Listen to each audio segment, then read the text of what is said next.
Good afternoon and welcome to CEC Gurukul lecture. In continuation with the series on sociological theories, in today's lecture we are going to discuss Talcott Parson's social action theory. So let us try to understand the contribution made by Talcott Parson in terms of developing a theory which has been referred as a functionalist theory or a theory of social action. Talcott Parson was a leading theorist and American sociologist and perhaps in world sociology from 1940s to the 1970s.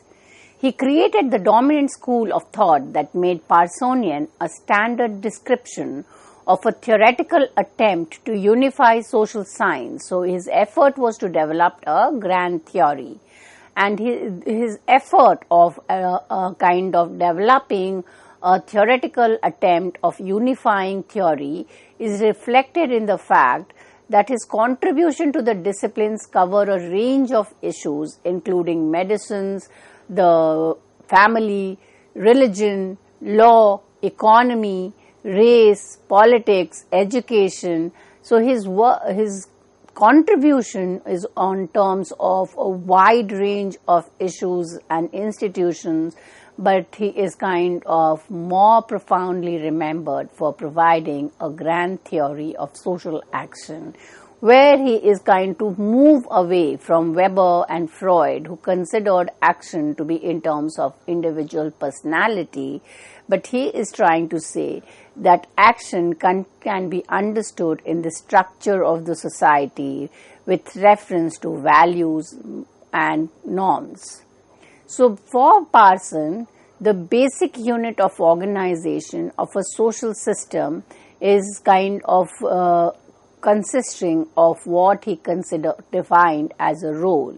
So the social system has a mode of organization of action which he called role. It is the basic conceptual unit of the social system, and it incorporates the individual actor's total system of action. It is also a point of interaction between the system of action of an individual actor and the social system. The primary element of role, according to Parson, is role expectation. It implies reciprocity between the actor and his or her alter, that is the other person. So the action takes place because of the role assigned to an individual. According to your role, you will perform a particular action. Role is governed by a range of motivations and value orientation. So why you are in a role of a mother would be a kind of a different motivation compared to a woman who is in the role of a bureaucrat or an economist. And each of these system is not only different in terms of motivation but also the value orientation. So motivational orientation refers to a situation in which action takes place taking into account needs or motives, external appearances and the plan of individual actor. Whereas value orientation refers to the value, aesthetics, morality, etc. part of the action. So every action will have a motivation and it also would be value oriented. So the organization of unit acts into a social system involves both motives and values. Motivational orientation consists of three types. So the cognitive, the cathetic and the evaluative orientation. The cognitive orientation makes the actor see the environment or object in relation to the need disposition as a mental object. So the individual looks into his individual goal in terms of rational action. He or she performs an action which can be rationally validated, and it is enabling the individual to attain certain goal which is dependent on the external environment. The cathetic orientation involves emotional attitude of actors towards their object. So here the rationality doesn't work. It is in terms of more psychological attachment certain kind of bond, certain kind of feeling of togetherness which determines the action. The third motivational orientation is evaluative orientation. This leads actors to organize the effort in realization of the object with optimum efficiency. So, your action is subject to evaluation. So, individual performing the action ensures that they are able to put in the maximum in order to attain the goal successfully. Now, when we look into the value orientation, the range of value orientation also comprises three parts. They are cognitive, appreciative and moral value orientation. The cognitive value orientation is the one which relates to the issue of validity of judgment. So, whether you are going to incorporate the particular value will depend on how rational the value is. So, the value is evaluated on the basis of its uses or rationality. The appreciative value orientation is that which makes it possible for actors to judge the emotional response to the object, its appropriateness or consistency. And the moral orientation is the one which refers to value commitment of an actor towards his or her objects. So, motivational orientation involves only the motives or psychological aspect of individual, while the value orientation involves the cultural system. So, motivation can be located at the level of individual and value can be located at the level of cultural system. And that is why we say that this is not the value of our culture. So, the values would kind of be different from one society to the other. Both the psychological and the cultural aspect, that is motivation and values of individual, are interlinked and at the interdependent. So, your motivation will to a large extent depends on the values of your society. So, they are not kind of separate or dichotomous but interdependent. The motivational orientation and value orientation are two levels of orientation according to Parson that define the behavioral and cultural aspect of role and role expectation. So, the motivational orientation would define the behavioral system and the value orientation would define the cultural aspect of the society. So, the role expectations in a social system serves as pattern of evaluation. So, every role has certain goal and the expectations in achieving those goals are the basis on which the system is evaluated. Every actor who performs a role has a dual capacity because role implies interaction with other person or persons. It divides role into two kinds according to Parson. The first is the orientation role, where actor as an ego interacts with the alter, that is the other person. The second is the object role, where actor is the object of alter's orientation. When we look into role in a social system, we talk about institutionalization. Institutionalization of role in a social system means that expectations from a specific role, its value and motivational orientation are integrated within the culture of a society. So, then we have a kind of a certain expectation from every role. So, a person say in power and authority are expected to be honest and discharge their duty without any kind of emotional orientation, has to be more cognitive in their discharge of duty. Society sets common standards for role expectations from its member, and when an actor imbibes this standard common to the society, then the performance, the roles are said to have been institutionalized. In order that the roles are performed in society in accordance with the standard prescribed by society, each society imposes sanctions. Now, sanctions are in the forms of punishments and reward. So, when the role is performed according to the accepted or the legitimized values of the society, then of the cultural system, then the individual action is rewarded. However, when the action is against the institutionalized or legitimate role pattern or the expected behavior, such a role or the performer of that role are subject to punishment.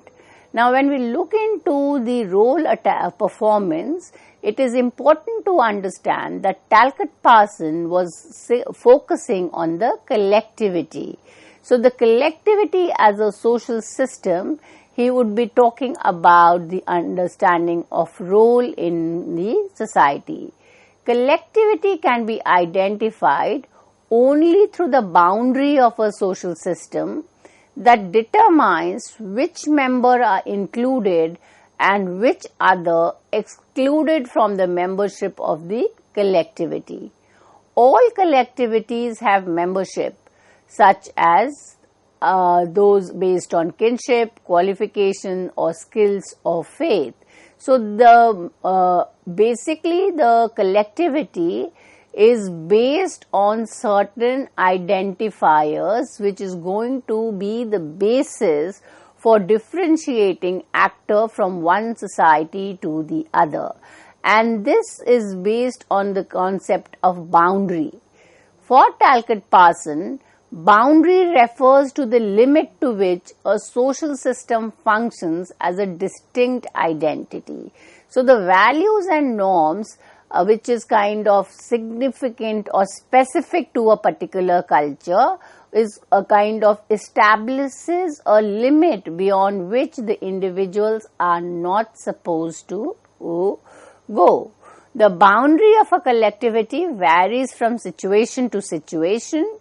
The collectivity is not merely an aggregate of member such as a category, or we see an aggregate in a market. Now, that is not a collectivity because it will not have a boundary which is going to be the identity marker of that particular group.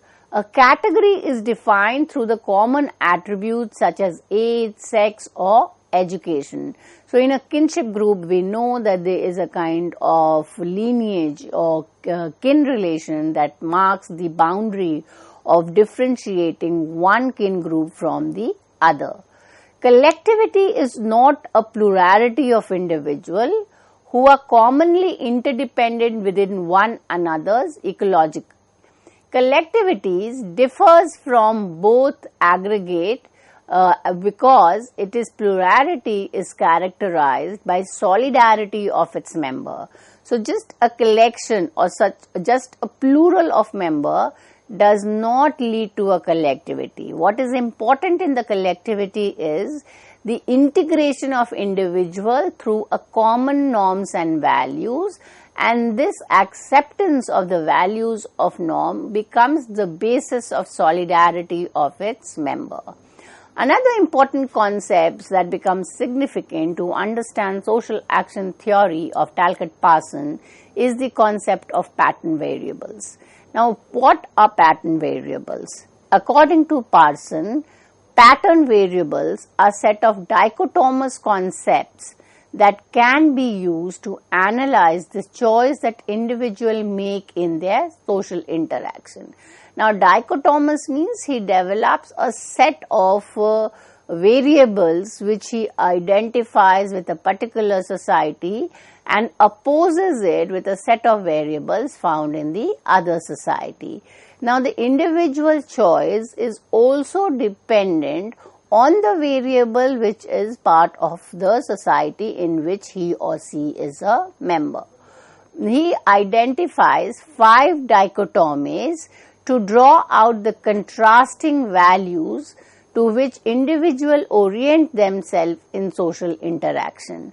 One side of the pattern variable dichotomies reflects the value of Gemeinschaft, that is the traditional society, and the other side of the dichotomy reflects variables or dominant values which was found in Gesellschaft or the modern society. So, if we look into his pattern variable, he uses this values distinction to make a comparison of the Gemeinschaft and Gesellschaft society. So, on the one side we see the values to be found in the Gemeinschaft or traditional society are affectivity, diffusiveness, particularism, ascription, collectivity orientation. And the Gesellschaft society, the values are completely in opposition to the one found in the traditional society. So, the values are affective neutrality, specificity, universalism, achievement and self-orientation. So, if we look into the set, the first set of pattern variable is affectivity versus affective neutrality. So, where in the traditional society, it is kind of value action was more affective oriented. In modern society, it is neutral. So, affectivity versus neutrality concerns the dilemma of role performance, where evaluation is evolved in relation to a situation. How much should a situation be evaluated in emotional terms or with a degree of emotional neutrality? So, we see the dilemma is in terms of deciding whether one expresses the orientation in terms of immediate gratification, that is affectivity. So, you will take a decision that refers with reference to your emotions. You will perform an action by keeping in the values of collectivity, friendship, kin relationship, whereas in terms of affective neutrality, you will renounce the immediate gratification in favor of more rational or maybe more neutral values and make a choice. The mother-child relationship has high degree of affective orientation, but she is also responsible for the socialization of the child. So, in this mother-child relationship, we see both the affective as well as affective neutrality variable. So, her relationship with the child is emotional, she takes care of his psychological well-being, but when it requires to imparting certain knowledge or bringing about certain discipline, she becomes more rational in her decision. In comparison to the mother-child relationship, the doctor-patient relationship, the affective neutrality is more dominant. Affective neutrality is essential for proper medical care, so where surgical treatments are involved. So, the doctor is not supposed to bring in her or his personal emotions or his personal choice in doing the treatment. So, we have two kinds of relationship, and we discussed which the affective is dominant and the other, the affective neutrality is dominant. The second set of pattern variable is self-orientation versus collectivity orientation. Now, here the variables are in terms of making a choice which is oriented for the fulfillment of the needs of an individual versus the orientation which takes into account the society's values and need. So, where one needs to do a certain action for the benefit of your own or towards the benefit of the society. So, the role orientation is either in terms of private interest or the interest of the society. The main issue is that of moral standard in the procedure of evaluation. The moral standard arises from the fact that actor has to make a choice between his or her own gratification and its determinant for a good or large number of people. Some form of altruism and self-sacrifice is involved. So, if we give an example of a graduate and who kind of has to make a decision whether to join a corporate sector or to join the army. So, the joining the corporate sector would be leading to the gratification of the private needs in terms of monetary benefit, and the decision to select the joining of the army in the favor of nation and the protection of the people would be collective orientation. The third set of pattern variable is universalism versus particularism. Now, this is in terms of the role situation where the actor's dilemma is between cognitive versus the cathetic or emotional standard.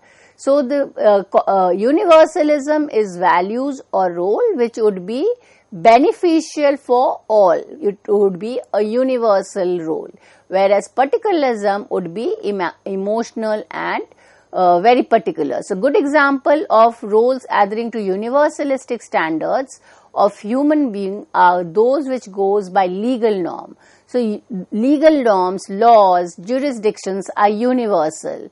So, universalistic is abiding by the rule of the law, whereas particularism is specific to a particular kinship group or friendship bond where we become more take action depending on our friendship, kin relations and other factors. The fourth is ascription versus achievement.